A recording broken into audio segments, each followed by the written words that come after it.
Hello everyone, welcome to our channel KFA legal. और आज हम लोग ये वीडियो बहुत दिनों बाद ला रहे हैं BNS के जो लेक्चर की सीरीज़ है उसमें। और ये वैसे तो मैं थोड़े दिन बाद रिकॉर्ड करता, लेकिन तनु ने कहा है कि नहीं सर, आप क्यों नहीं ला रहे हैं, आपको लाना चाहिए। आपने अपलोड कर दी, आप वीडियो अपलोड करना बंद कर दिए हैं BNS के लेक्चर के, तो सॉरी तनु, अब आपको मिल जाएंगे और बाकी लोगों को भी मिलेंगे ये ऑफकोर्स। तो आज हम लोग क्या करने वाले हैं, पहले हम लोग आपको बता दें कि आज हम लोग पढ़ने वाले हैं जनरल एक्सेप्शंस। हम लोगों ने क्रिमिनल कंस्पिरेसी निपटा लिया है, हम लोगों ने उसके बाद कॉमन इंटेंशन निपटा लिया है, हम लोग ने अबेटमेंट निपटा लिया है, हम लोग ने पनिशमेंट को पढ़ लिया है, हम लोग ने डेफिनेशन क्लॉज पढ़ लिया है। तो वो सब हम लोग देख चुके हैं। अब हम लोग आते हैं जनरल एक्सेप्शंस पे। तो जनरल एक्सेप्शन को पढ़ने से पहले मैं आपको ये बताना चाहूंगा कि व्हाई ऑफ जनरल एक्सेप्शन। अच्छा, हमको भी पता है और आपको भी पता है और इसको पता है, लेकिन ये थोड़ा सा नीचे चला गया है। सही जगह रहो भाई। हाँ, हमको और आपको दोनों लोग को पता है कि आईपीसी में कुछ चीजें डिफाइन है। जैसे एक व्यक्ति ने अगर दूसरे व्यक्ति को एक कंटाम मारा तो हर्ट हो जाएगा, ये हम लोग जानते हैं। लेकिन क्रिमिनल लॉ में कोई भी चीज ऐसे नहीं होती जो सिंपल मैथमेटिक्स हो। मतलब ये नहीं है कि 2 + 2, सॉरी ये क्या हुआ, सेंसिटिविटी की बात। ऐसा नहीं है कि 2 + 2 = 4। हमेशा ये कभी भी नहीं होगा क्रिमिनल लॉ में कि आपको ऐसा मिल जाए कि 2 + 2 = 4। नहीं, एक किसी व्यक्ति ने दूसरे व्यक्ति को झापड़ मारा तो परिस्थितियां अलग होती हैं। एक झापड़ होता है कि लड़ाई में हो गया हो, कि आपको कोई सामने से आया, उसने बदतमीजी की और आपको झापड़ मार दिया, एक तो वो हो गया। दूसरी जो परिस्थिति होती है वो ये होती है कि एक बच्चा है जो पढ़ रहा है ट्यूशन या फिर कॉलेज में पढ़ रहा है या फिर स्कूल में पढ़ रहा है, और वो कोई शैतानी देता है और एक टीचर उसको मार देता है। या फिर ये होता है कि कोई व्यक्ति आपको मारने आ रहा था, लेकिन आप खड़े हुए और आपने उसको एक झापड़ मारा और वो डर गया। तो पहले व्यक्ति ने, जिसने आपको, आम व्यक्ति ने आके झापड़ मारा था, वहां पे तो हर्ट हो जाएगा। लेकिन जो टीचर ने एक कंटाम मारा है बच्चे को, या फिर आपने जो प्राइवेट डिफेंस में मारा है, हर्ट तो आपने किया है, आपने उसको चोट तो पहुंचाई है, लेकिन फिर भी ये ऑफेंस नहीं है। क्यों? क्योंकि वो जनरल एक्सेप्शन में आ जाता है। तो एक ही परिस्थिति में एक एक्ट ऑफेंस हो जाएगा, वहीं दूसरी परिस्थिति में वही एक्ट ऑफेंस नहीं होगा। और ये इसलिए होता है क्योंकि criminal law is not mathematics, it is not 2 + 2 = 4। तो जनरल एक्सेप्शंस वो सिचुएशंस हैं जो अगर ना होती तो एक एक्ट ऑफेंस होता, लेकिन क्योंकि वो सिचुएशंस वहां पर प्रेजेंट हैं, इसलिए वो एक्ट ऑफेंस नहीं है। इसमें कई उदाहरण हो सकते हैं कि एक व्यक्ति दूसरे को गोली मारता तो वो मर्डर होता, लेकिन वो व्यक्ति उस समय पर अनसाउंड माइंड का था, या फिर उसने राइट ऑफ प्राइवेट डिफेंस में गोली चलाई, तो वो ऑफेंस नहीं है, वो मर्डर नहीं है। एक एक जनरल एक्सेप्शन को हम लोग अच्छे से पढ़ेंगे। अब अच्छा, जनरल एक्सेप्शन कोर्ट में प्रूव कैसे किया जाता है, पहले मैं आपको ये बता दूं। दो सेक्शंस इसके लिए बहुत इंपॉर्टेंट है। Section 105 of Indian evidence act और सेक्शन 108 ऑफ किसका, BSA, भारतीय साक्ष्य अधिनियम। नोट्स में आपको ये मिल जाएगा, ये जो नोट्स हैं इसमें सब मैंने लिख रखा है। लेकिन पहले मैं आपको समझाना चाहता हूं कि बात क्या है। जैसे अब एक ट्रायल चलता है, चार्जशीट सबमिट हुई, मान लो चार्ज फ्रेम हो गए। चार्ज ये फ्रेम हुआ कि मैंने मर्डर किया है किसी व्यक्ति का। अब सामने आया, कोर्ट आई, तो कोर्ट में जब मैं खड़ा हुआ और कोर्ट ने कहा कि आपने मर्डर किया है, तो मैंने एक डिफेंस लाया। मैंने कहा कि सर मैं उस समय अनसाउंड माइंड का था, अनसाउंड माइंड का था। तो अनसाउंड माइंड का मैं था, तो मुझे जनरल एक्सेप्शन में एक्सेप्शन मिलना चाहिए और मुझे यहां पे एक्विटल मिल जाना चाहिए। तो अब अगर ये बात मैं कोर्ट में कहता हूं, तो सबसे पहली बात ये होगी कि ये कौन प्रूव करेगा कि मैं अनसाउंड माइंड का था। वैसे आप लोग जानते हैं कि क्रिमिनल लॉ में प्रोसिक्यूशन के ऊपर ये बर्डन होता है कि वो प्रूव करे कि मैंने कोई ऑफेंस किया है। लेकिन अगर प्रोसिक्यूशन ये बात कहता है कि मैंने कोई ऑफेंस किया है और मैं कहता हूं कि नहीं मैं अनसाउंड माइंड का था, तो बर्डन मेरे ऊपर ये है कि मैं किसी एक्सेप्शन में आता हूं। मतलब कि बर्डन मेरे ऊपर ये है कि मैं ये प्रूव करूं कि मैं अनसाउंड माइंड का था। अब दो चीजें होती हैं, यहां पर एक मैं पेज ऐड कर लेता हूं, सिंपल। चलो, दो चीजें होती हैं, एक होता है बर्डन ऑफ प्रूफ और एक होता है स्टैंडर्ड ऑफ प्रूफ। इसका मतलब दो लोग कोर्ट में गए, ठीक है, दो लोग कोर्ट में गए। अब ये बात कि कौन एक बात को प्रूव करेगा, किसके ऊपर ये बर्डन होगा, मतलब कि मान लो ए और बी गए और ए और बी ने कहा जाके, ए ने कहा कि सर बी ने मेरी जमीन हड़प ली है, तो ये बात कौन प्रूव करेगा? अगर सिविल लॉ है तो पिटिशनर के ऊपर है कि जो वो क्लेम कर रहा है वो प्रूव करेगा। तो ये होता है burden of proof. Burden of proof means कि who is the person who will prove the claim which he is claiming in the court. अपने क्लेम को कौन प्रूव करेगा, वो बर्डन ऑफ प्रूफ होता है। और उस क्लेम को किस हद तक जाकर प्रूव करना है, ये होता है स्टैंडर्ड ऑफ प्रूफ। इसका मतलब मैं बताता हूं।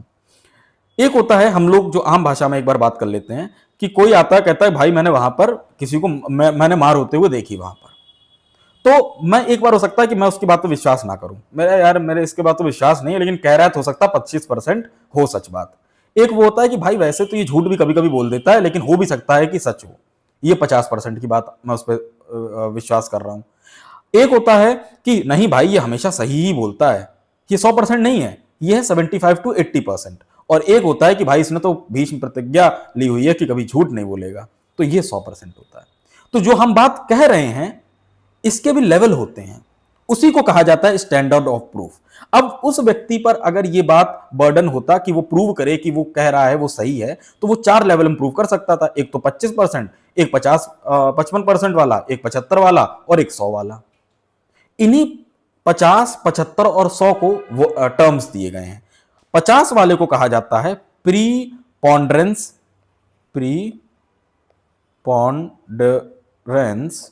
थोड़ी राइटिंग मेरी बहुत अच्छी यहां पे बन गई है, वैसे भी बहुत अच्छी है, तो फिर छोड़िए, प्रीपॉन्डरेंस ऑफ प्रोबेबिलिटी, ठीक है।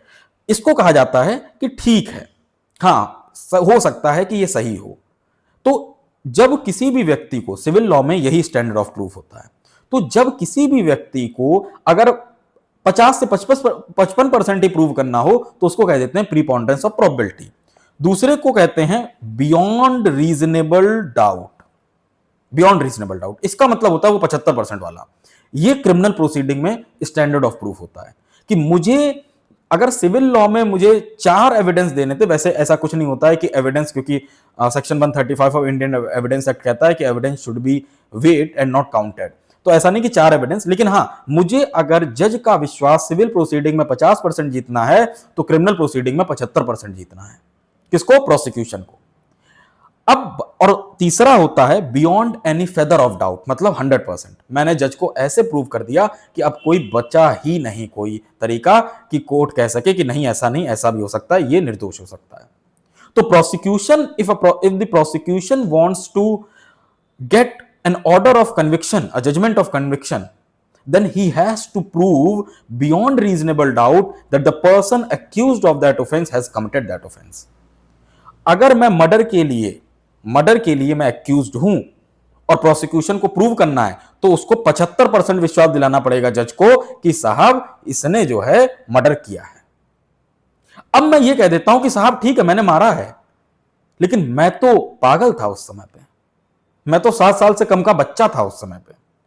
तो ये बात मुझे कितना विश्वास दिलाना पड़ेगा जज को? ये सिर्फ मुझे 50% दिलाना पड़ेगा। मतलब कि if the prosecution is proving the case against me then they have to prove it beyond reasonable doubt, and if I am negating their claim then I have to negate that just by preponderance of probability. तो वैसे तो criminal law में beyond reasonable doubt होता है, लेकिन अगर हम कोई एक्सेप्शन में फॉल करना चाहते हैं, अगर हम बताना चाहते हैं कि सर मैं तो अनसाउंड था, सर मैं तो बच्चा था, सर मैं इंटॉक्सिकेटेड था इनवॉलंटरली, तो मुझे बस वो प्रीपॉन्डरेंस ऑफ प्रोबेबिलिटी से प्रूव करना पड़ेगा। 2 केस हैं, एक केस लिख लीजिए, KM Nanavati versus state of Maharashtra. इसमें जनरल एक्सेप्शन के बर्डन ऑफ प्रूफ की बात की गई थी। आप लोग जानते होंगे केएम नानावती का केस, इस पे मूवी भी बन चुकी है। इस पे कहा गया था कि the burden to prove that the accused fall under one of the category of general exception is on the defence. मतलब एक्यूज्ड खुद प्रूव करेगा कि भाई मैं एक्सेप्शन में फॉल करता हूं, और कितना प्रूव करेगा इसके लिए दूसरा केस है, उसको लिख लीजिए, श्रीकांत भोसले वर्सेस, अब भोसले है वर्सेस तो मतलब स्टेट ऑफ महाराष्ट्र ही होगा।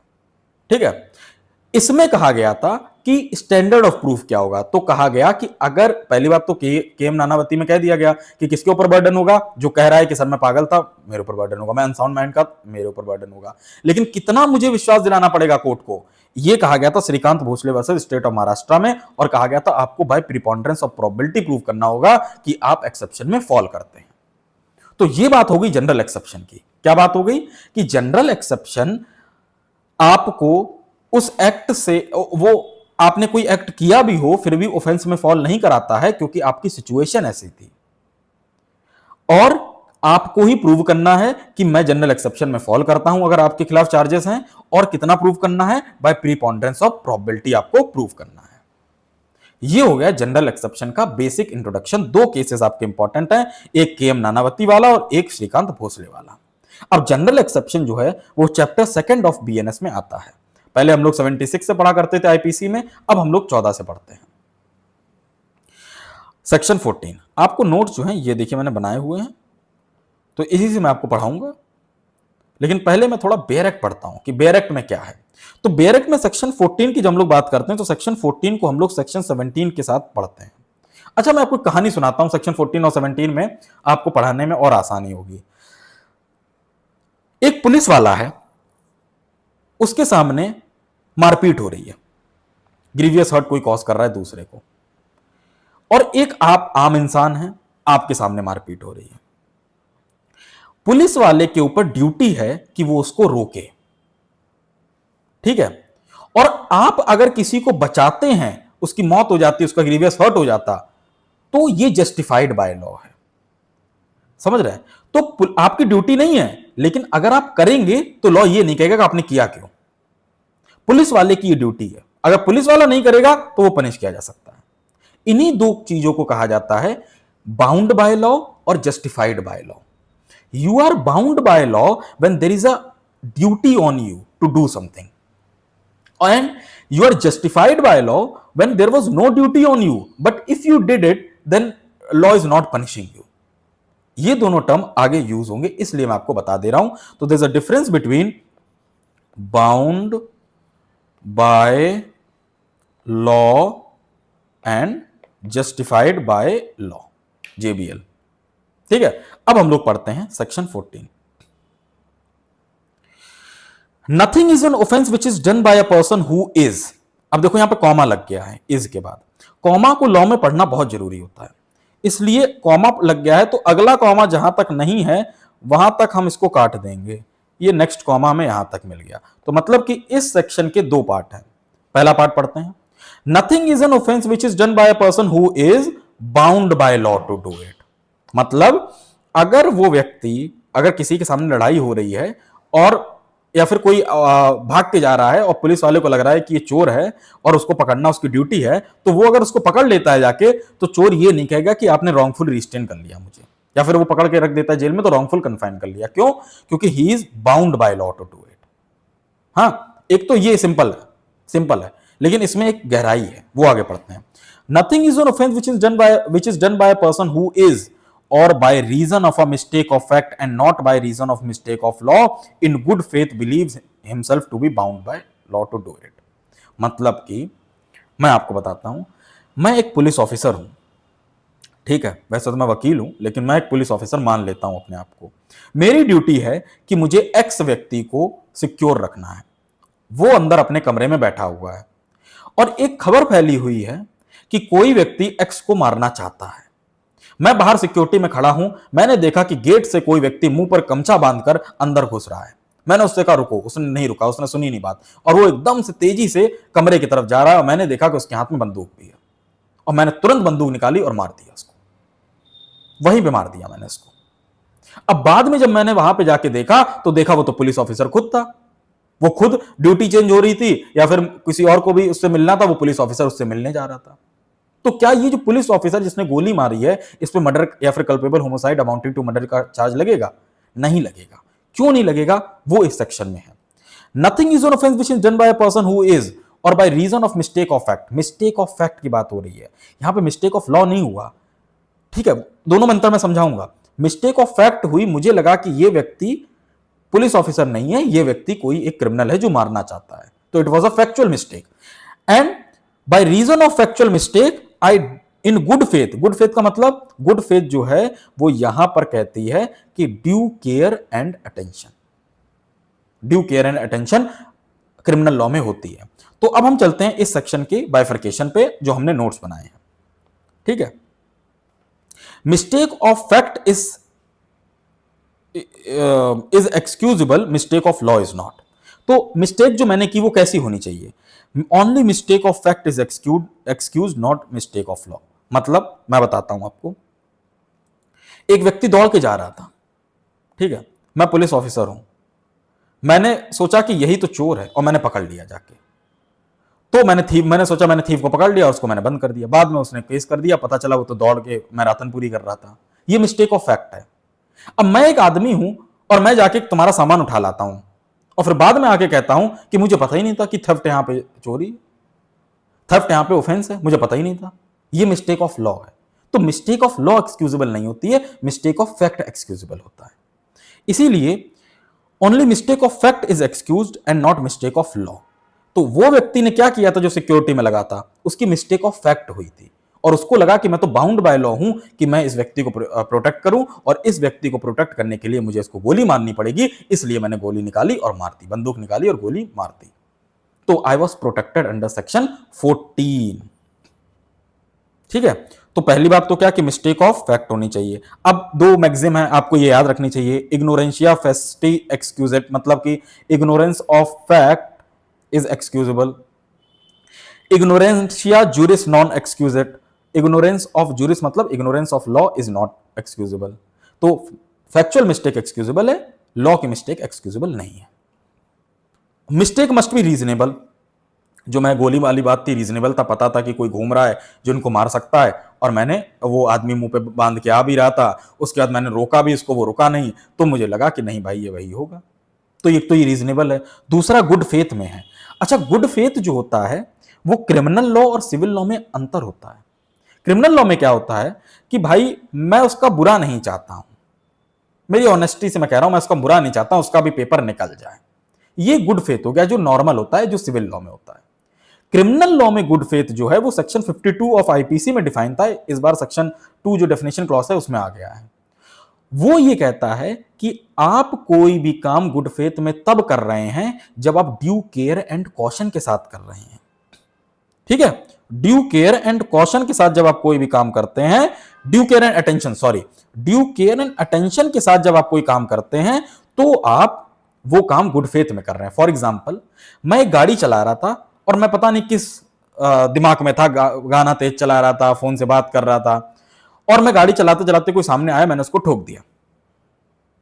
अब मैं कोर्ट में डिफेंस ले रहा हूं कि साहब मैं तो चाहता ही नहीं था, कि मेरा कोई भी ऐसा इरादा नहीं था, मैं तो गुड फेथ में काम कर रहा था, मैं तो चाहता ही नहीं था कि इसका एक्सीडेंट हो जाए। यहां पे ये गुड फेथ नहीं चलेगा। यहां पे गुड फेथ का मतलब होगा कि क्या आपने ड्यू केयर एंड अटेंशन दिया था, रोड पे आपका अटेंशन था, आपने ड्यू केयर दिया था, आप तो फोन से बातें कर रहे थे, आप तो नेग्लिजेंट थे, तो ये आप काम गुड फेथ में नहीं कर रहे हैं।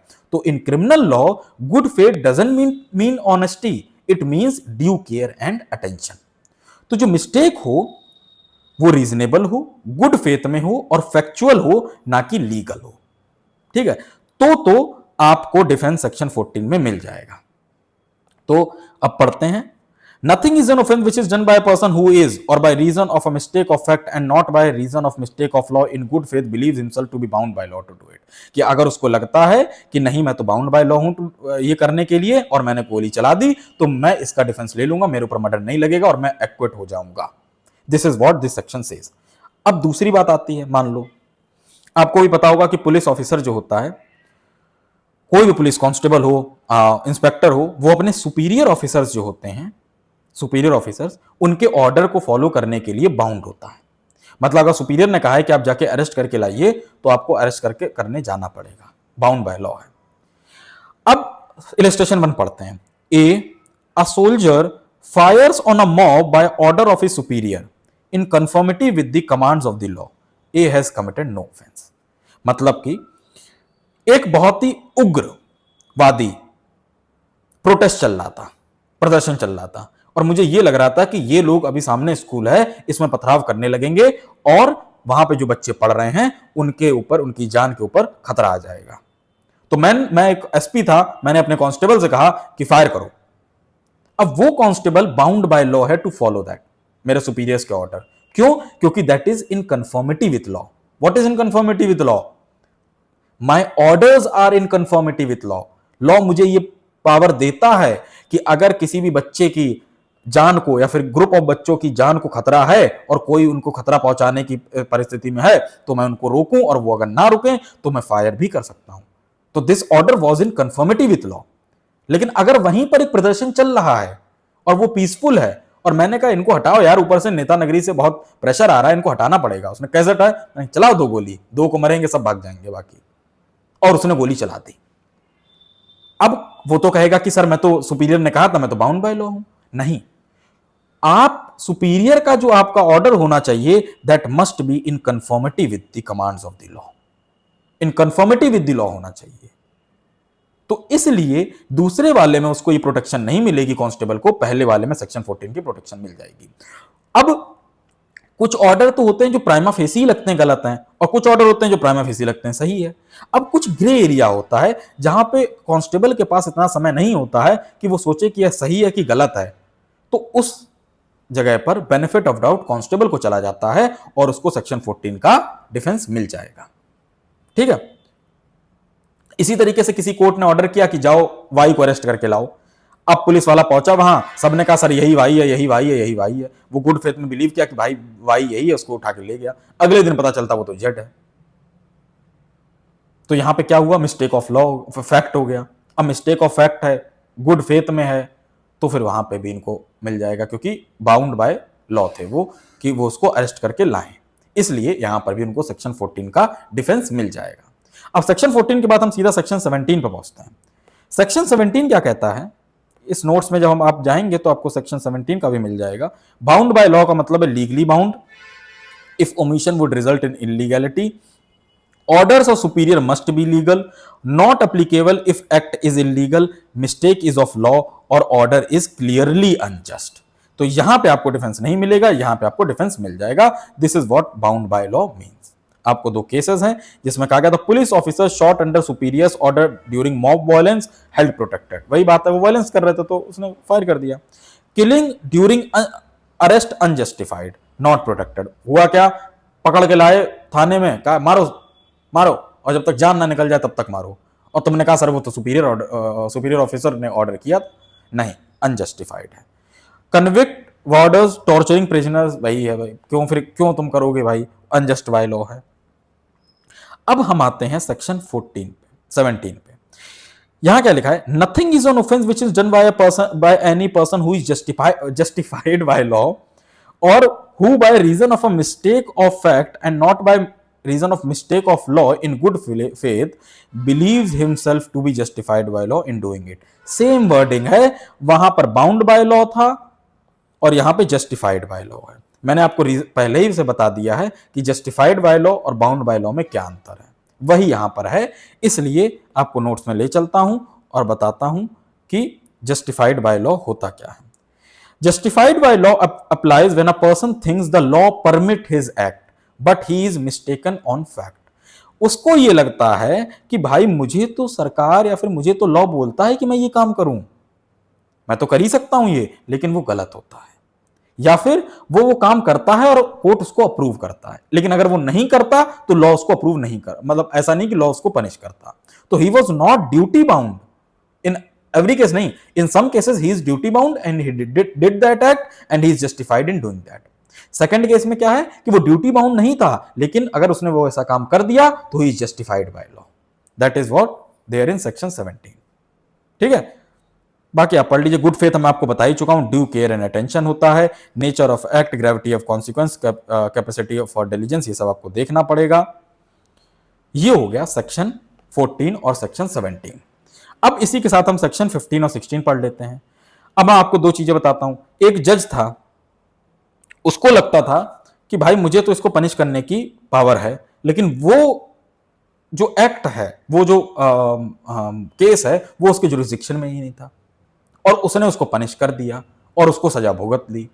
अब वो आया कि भाई इन्होंने तो गलत किया था, इन्होंने मुझे रॉन्गफुली कन्फाइन कर दिया जेल में इनके ऑर्डर के कारण, तो इनको तो रॉन्गफुल कन्फाइनमेंट के इनके ऊपर एफआईआर होगी। तो वो, क्योंकि वो जज जुडिशियली एक्ट कर रहा था और गुड फेथ में उसने वो काम किया था, इसलिए उस जज को कुछ नहीं होगा और वो सेक्शन 15 में प्रोटेक्टेड होगा। अभी पढ़ेंगे, आपको बताएंगे। उसी तरीके से एक जज थे, उनके पास जुरिस्डिक्शन नहीं था और उन्होंने डेथ पेनल्टी दे दी कि जाओ बेटा इनको मार दो। अब वैसे तो हाई कोर्ट में जाता है मैटर, लेकिन एक बार मान के चलते हैं कि हाई कोर्ट नहीं गया और वहीं पे उनको ब्लैक वारंट इश्यू हो गया और ब्लैक वारंट इश्यू होने के बाद सीधा सीधा उसको फांसी पर टांग दिया गया। अब बाद में पता चला कि भाई वो तो फांसी पे वो तो जिस जज ने ऑर्डर पास किया उसके पास जुरिस्डिक्शन ही नहीं था। तो उसके फैमिली वाले ने केस कर दिए जिसको फांसी पे टांग दिया गया था। किसके ऊपर? जिसने फांसी पे टांगा। जज के ऊपर तो किया ही किया, लेकिन जज 15 में बच गया, बच गए, जज 15 में बच गए माननीय न्यायाधीश। और जो हैंगमैन था, जल्लाद था, उसने वो फंस गया बेचारा। उसने कहा हमने तो लेकिन साहब जज के ऑर्डर पे काम किया है। वो कहां बचेगा? वो सेक्शन 16 में बचेगा। कैसे बचेगा अब हम पढ़ते हैं। 15 पहले जज साहब को बचाते हैं। Nothing is an offence which is done by a जज when acting judicially in the exercise of any power which is or which in good faith he believes to be given to him by law. मतलब कि कोई भी चीज ऐसी offence नहीं है जो जज साहब करते हैं अगर उनको लगता है कि नहीं वो जुडिशियली कर रहे हैं, गुड फेथ में कर रहे हैं और उनके पास ये पावर है करने की। अब भले ही वो उस लिमिट को क्रॉस कर दें, लेकिन वो हेल्ड नहीं किए जाएंगे किसी भी चीज के लिए लायबल। ये सेक्शन 15 है। 16, nothing which is done in pursuance of or which is warranted by the judgment or order of a court। मतलब कि एक ऑर्डर था और ऑर्डर कह रहा था ये काम करो। If done while such judgment or order remains in force, और वो ऑर्डर को फॉलो किया गया जब वो इन फोर्स था वो order, is an offense notwithstanding the court have no jurisdiction to pass such judgment or order provided the person doing the act in good faith believes that the court had such jurisdiction। वही जल्लाद वाली बात। जल्लाद के पास एक order आया कि आपको इनको hang करना है। जल्लाद को लग रहा था कि भाई उनके पास तो जुरिस्डिक्शन है तो मुझे करना ही करना है, उसने हैंग कर दिया। बाद में पता चला कि जज साहब के पास जुरिस्डिक्शन ही नहीं था। अब जज साहब के पास अगर जुरिस्डिक्शन नहीं था तो फिर भाई क्या कर सकते हैं? कुछ नहीं कर सकते हैं। जल्लाद बेचारा फंस जाएगा? नहीं, जल्लाद बच जाएगा 16 में। वो कहेगा मेरी कोई गलती नहीं है, मेरे पास ऑर्डर आया, मैं गुड फेथ में बिलीव करता था और मैंने टांग दिया, मतलब उसको फांसी दे दी। तो जल्लाद यहां बच जाएगा, जज साहब यहां बच जाएंगे और जो फांसी पे टंगा वो ऊपर जाएगा। तो अब हम लोग पढ़ लिए हैं सेक्शन 14, 15, 16 और 17। जनरल एक्सेप्शन का एक पार्ट हम लोग ने कंप्लीट कर लिया है। अब हम आते हैं सेक्शन 18 पे। अच्छा, सेक्शन 17 का थोड़ा वो पढ़ लेते हैं। A sees Z commit what appears to be a murder. ठीक है। A in the exercise to the best of his judgment exerted in good faith of the power which the law gives to all person of apprehending murderers in the fact seizes Z in order to bring Z before the proper authorities। मतलब A ने देखा कि भाई B C का murder कर रहा है और A ने कहा कि अरे भाई ये तो मर्डर कर देगा, और वो खेल रहे थे गोली गोली, और ए गया और ए ने तुरंत जाके बी को पकड़ा और उसको पकड़ के गाड़ी में डाला और सीधा थाने ले गया। अब बाद में पता चला कि वो गोली गोली खेल रहे थे। तो 17 में क्या था कि उसको वो mistakenly by mistake of fact he believes himself to be justified by law to do it. वो जस्टिफाइड बाय, उसको लग रहा था मैं तो जस्टिफाइड हूं by law to do it, तो वो उसको लेके चला गया। बाद में पता चला गोली गोली खेल रहा था, उसने उसके ऊपर केस कर दिया रॉन्गफुल कन्फाइनमेंट का, लेकिन बाद में उसको 17 का डिफेंस मिल जाएगा। तो इसलिए मैंने इलस्ट्रेशन आपको बता दिया। अब ये हम लोग का कंप्लीट हो गया एक पार्ट जनरल एक्सेप्शन का। अब हम दूसरे पार्ट पे आते हैं जिसको हम लोग कहते हैं एक्सीडेंट। एक्सीडेंट में आपको एक बात याद रखना है कि व्हाट इज एक्सीडेंट। एक्सीडेंट का मतलब होता है कि मैं एक लॉफुल काम कर रहा था। एग्जाम्पल देता हूं मैं लखनऊ जा रहा था यहां से, ठीक है, मैं गाड़ी चला रहा था, एक लॉफुल काम मैं कर रहा था। कोई भी मेरा लखनऊ जाने के लिए, मैं कोई वहां तड़ी पाड़ नहीं हूं, लखनऊ का डीएम ने मुझे नहीं कहा है कि तुम लखनऊ में एंट्री नहीं कर सकते हो, तो मैं फ्री सिटीजन हूं, मैं लखनऊ जा सकता हूं। तो I was doing a lawful act. कैसे जा रहा था मैं अपनी कार चला के जा रहा था। तो I was doing a lawful act by a lawful means, और मैं गुड फेथ में एक्ट कर रहा था, मतलब ड्यू केयर एंड अटेंशन के साथ। मैं रोड पे ध्यान था मेरा, 70 की मेरी स्पीड थी, 80 की जो लिमिट हो उससे नीचे ही मेरी स्पीड थी। मैंने अपनी सीट बेल्ट लगा रखी थी, मेरी गाड़ी में कोई भी खराबी नहीं थी, ब्रेक्स एकदम सही थे, सब कुछ सही था। और एकदम से बच्चा सामने आ गया और मैंने मारा और वो बच्चे की डेथ हो गई। तो I was doing a lawful act in a lawful manner by lawful means with due care and attention, that is in good faith, और फिर भी एक काम हो जाता है। इसको एक्सीडेंट कहते हैं। एक्सीडेंट का मतलब यह नहीं होता है कि सर मैं लॉ में बता रहा हूं, सर मैं फोन पे बात कर रहा था और गया और ठोक दिया मैंने, वो एक्सीडेंट नहीं है, दैट इज नेग्लिजेंस। लॉ में एक्सीडेंट का मतलब होता है कि आपने अपनी तरफ से कोई भी गलती नहीं की और फिर भी वो एक्ट हो गया, that is accident in law. अब इस सेक्शन को हम लोग पढ़ते हैं। Nothing is an offence which is done by accident और misfortune and without any criminal intention or knowledge in the doing of a lawful act in a lawful manner by lawful means with proper care and caution। यहां pay attention नहीं है, अगर यहां pay attention हो जाता तो ये good faith हो जाता। तो यहां पे आपको काम with proper care and caution से करना पड़ेगा, केयर और एकदम सतर्कता मेंटेन करके आपको काम करना पड़ेगा। अब इसको ये कह क्या रहा है, ये हम लोग चलते हैं अपने नोट्स में। देखो, एक्टस नॉन फेसिट रियम निसी मेंसिट्री, आप सब जानते हैं कि एक्टस रिया मेंसिया दोनों हो तब होता है। यहां पर मेरा एक्ट भले ही हो एक्सीडेंट के दौरान, लेकिन मेरी कोई इंटेंशन नहीं थी कि मैं किसी को हर्ट करूं, तो इसलिए ये जनरल एक्सेप्शन होता है। कैसे होता है ये आगे पढ़ते हैं हम लोग। एक एक्सीडेंट और मिसफॉर्च्यून हुआ। एक्सीडेंट और मिसफॉर्च्यून में बहुत ही कम डिफरेंस होता है। क्या होता है? Accident is something unexpected, unintentional and not caused by human fault. कोई भी मेरी फॉल्ट नहीं थी, अनएक्सपेक्टेड था, कोई भी इंटेंशन नहीं थी। मिसफॉर्च्यून क्या होता है? It is similar to accident but usually implies injury to both doer and another. मैं किया वो किया, दोनों को इंजरी इंप्लाई करता है, ज्यादा कोई बहुत डिफरेंस नहीं है, बहुत ही ओवरलैप करता है, इसीलिए दोनों इसमें कवर किए गए हैं, एक्सीडेंट और मिसफॉर्च्यून।